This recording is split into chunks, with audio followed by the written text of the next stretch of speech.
सोचो, एक बड़ा कार्गो शिप है जो समुद्र में जा रहा है।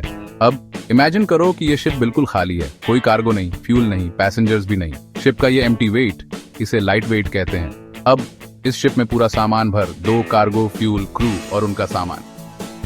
शिप का टोटल वेट जब वो फुली लोडेड होता है उसमें से लाइट वेट माइनस कर दो, तो जो बचता है उसे डेड वेट कहते हैं। सिंपल भाषा में डेड वेट मतलब शिप की कैरिंग कैपेसिटी, मतलब कितना वेट एक शिप सेफली कैरी कर सकता है सिर्फ अपने वेट के अलावा।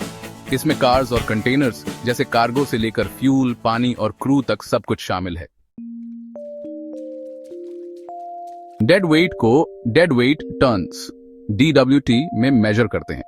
एक dead weight ton 1.016 metric tons या 2240 पाउंड्स के बराबर होता है।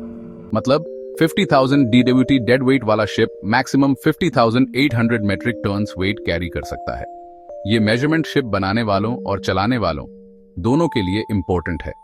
शिप बनाने वालों के लिए डेड वेट शिप के डिजाइन और साइज डिसाइड करता है। ज्यादा डेड वेट के लिए बड़ा हल और स्ट्रॉन्ग स्ट्रक्चर चाहिए। शिप चलाने वालों के लिए ये शिप की कार्गो कैरिंग कैपेसिटी और प्रॉफिट डिसाइड करता है।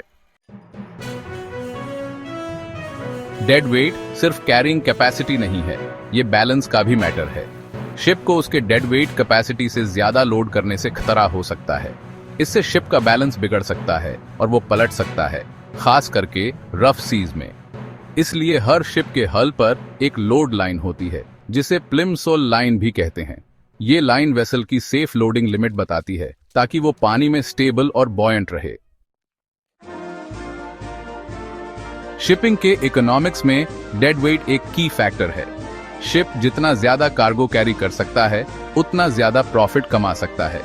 इसलिए शिपिंग कंपनीज इन्वेस्टमेंट डिसीजंस लेते समय वेसल के डेड वेट को ध्यान से देखते हैं।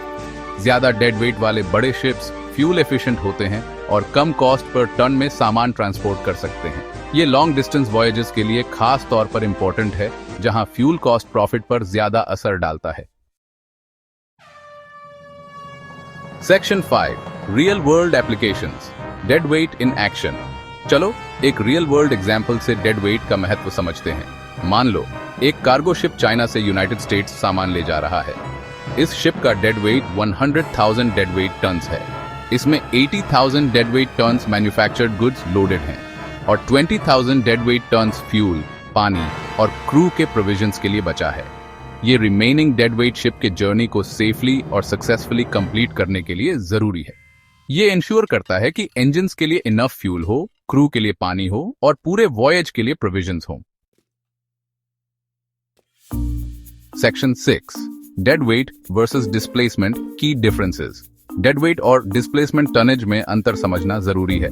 डेड वेट शिप की कैरिंग कैपेसिटी होती है, जबकि डिस्प्लेसमेंट टनेज शिप का टोटल वेट होता है जब वो फुली लोडेड होता है अपने वेट समेत। मतलब डिस्प्लेसमेंट टनेज शिप के लाइट वेट और डेड वेट का सम होता है। ये बताता है कि शिप फुली अफ्लोट होने पर कितना पानी डिस्प्लेस करता है। Section 7, safety first dead weight and load lines. Ship का सेफ ऑपरेशन उसके डेड वेट कैपेसिटी पर डिपेंड करता है। शिप को ओवरलोड करने से स्टेबिलिटी कम हो सकती है, हल पर स्ट्रेस भी आ सकता है और शिप पलट भी सकता है। यहाँ load lines important role play करती हैं। शिप के हल पर ये मार्किंग्स मैक्सिमम परमिसिबल ड्राफ्ट या वाटर लाइन के नीचे हल की डेप्थ, डिफरेंट वाटर डेंसिटीज और ऑपरेटिंग कंडीशंस के लिए बताती हैं। Section 8, the future of dead weight, trends and innovations. Ship building और मैरीटाइम टेक्नोलॉजी में एडवांसमेंट्स के साथ डेड वेट का कंसेप्ट कॉन्स्टेंटली इवॉल्व हो रहा है। लाइटर और स्ट्रॉन्गर मटेरियल्स के यूज से ज्यादा डेड वेट कैपेसिटीज वाले शिप्स बन रहे हैं। ऑटोनोमस शिप्स और ऑप्टिमाइज्ड रूटिंग एल्गोरिथम्स के डेवलपमेंट से शिपिंग ऑपरेशंस की एफिशिएंसी और कॉस्ट इफेक्टिवनेस और बढ़ेगी, जिसका डायरेक्ट इंपैक्ट डेड वेट के यूटिलाइजेशन पर होगा।